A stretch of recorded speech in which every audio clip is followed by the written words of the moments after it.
माँ, ये राधिका है, तुम्हारी बहू। राधिका गांव में हॉस्पिटल में नर्स का काम करती है।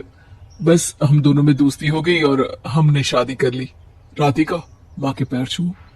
अरे चल हट नालायक। अरे मैंने क्या क्या सपने देखे थे कि तेरी शादी किसी अमीर घर में करूंगी और दहेज में लाखों रुपए लूंगी, और तू गांव की इस मामूली लड़की को मेरी बहू बनाकर ले आया। लेकिन बेटे की जिद के आगे सुनीता देवी मजबूर हो जाती है। राधिका सुनीता देवी को फूटी आंख भी नहीं भाती थी। तुम चिंता मत करो भाग्यवान, हम दोनों मिलकर अपनी बहू को इतना सताएंगे कि वो हमसे तंग आकर यह घर छोड़कर चली जाएगी। फिर हम अपने बेटे की शादी किसी बड़े सेठ की बेटी से कर देंगे, ठीक है? अगले दिन सुनीता देवी अपने बेटे का कमरा साफ कर रही होती है। तभी बहू के सामान में उसे एक बड़ी बड़ी मूंछों वाले आदमी की तस्वीर दिखाई देती है और उसके कंधे पर एक बड़ी सी बंदूक टंगी होती है।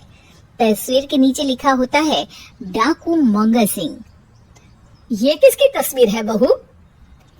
ये मेरे पिताजी की तस्वीर है। बस फिर क्या था। ये सुनते ही सुनीता देवी के हाथ पैर कांपने लगते हैं। वो भागती हुई सीधा अपने पति के कमरे में जाती है। अरे गजब हो गया जी, गजब। अरे क्या हो गया भाग्यवान? हमारी बहू एक मशहूर डाकू मंगल सिंह की बेटी है। हे भगवान, अब क्या होगा? क्या कहा? डाकू मंगल सिंह? अरे मर गए रे। सुना है वो तो बड़ा ही खतरनाक डाकू है, मारता ज्यादा है गिनता कम है। लोग पुलिस वाले भी उसके नाम से कांपते हैं। अरे सुना है वो तो हर हफ्ते 2-4 लोगों का ऊपर का टिकट कटवा ही देता है। हे भगवान, अब हम क्या करेंगे? ये हमारे नालायक बेटे ने कैसी मुसीबत हमारे गले बांध दी।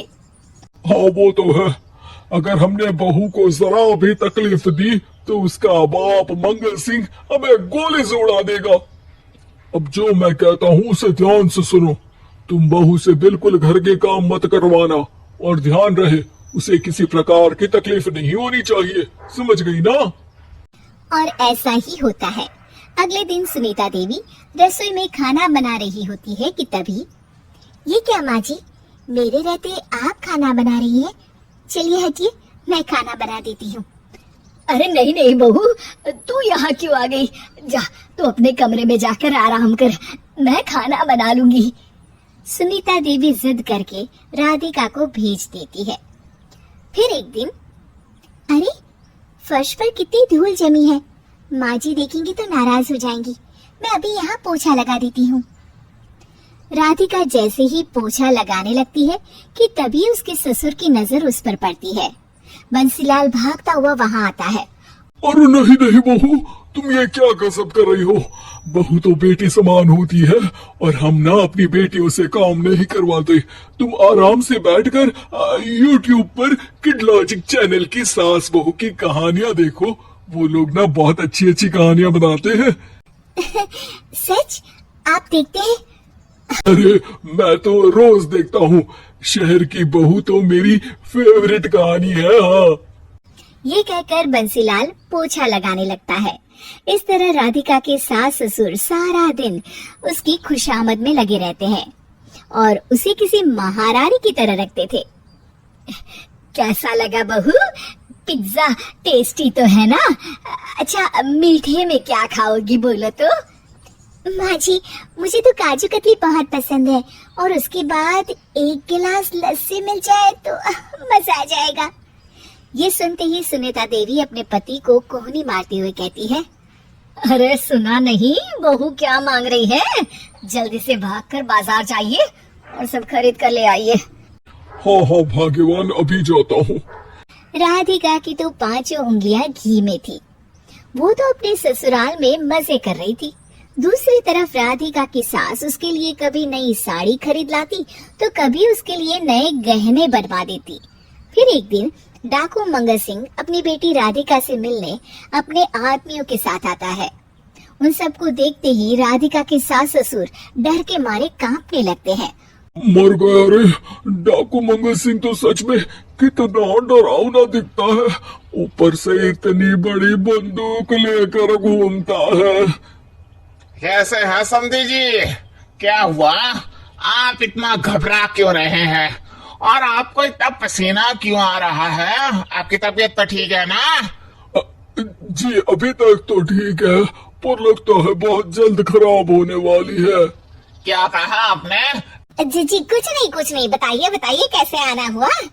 दरअसल आज आपके शहर में हमारी नाटंकी मंडली का प्रोग्राम है, तो इसी बहाने सोचा बेटी का ससुराल भी देखता चलूं। ये सुनते ही राधिका के सास ससुर हैरान हो जाते हैं। क्या कहा? आप नौटंकी में काम करते हैं? हाँ माँ जी, पिताजी डाकू की एक्टिंग बहुत अच्छी करते हैं। उन्हें तो कई अवार्ड भी मिल चुके हैं। और ये बंदूक, ये तो असली लगती है। तभी राधिका के पिताजी अपनी नकली मूंछ निकालते हुए कहते हैं, इस मोच की तरह यह बंदूक भी नकली है। ये तो छर्रे वाली बंदूक है। इससे तो मैंने आज तक चिड़िया भी नहीं मारी। और खोदा पहाड़ निकला चूहा। इसका बाप तो मामूली नौटंकी वाला निकला और हम इससे डर कर बहू की नौकरों की तरह सेवा कर रहे थे। आपने सही कहा जी। इसके पीछे मेरे कितने पैसे खर्च हो गए और काम कर करके मेरी तो कमर टूट गई सो अलग। अरे बहू, तूने अपने पिताजी के बारे में हमें पहले क्यों नहीं बताया? राधिका मुस्कुराते हुए कहती है, आपने तो कभी पूछा ही नहीं ना माँ जी।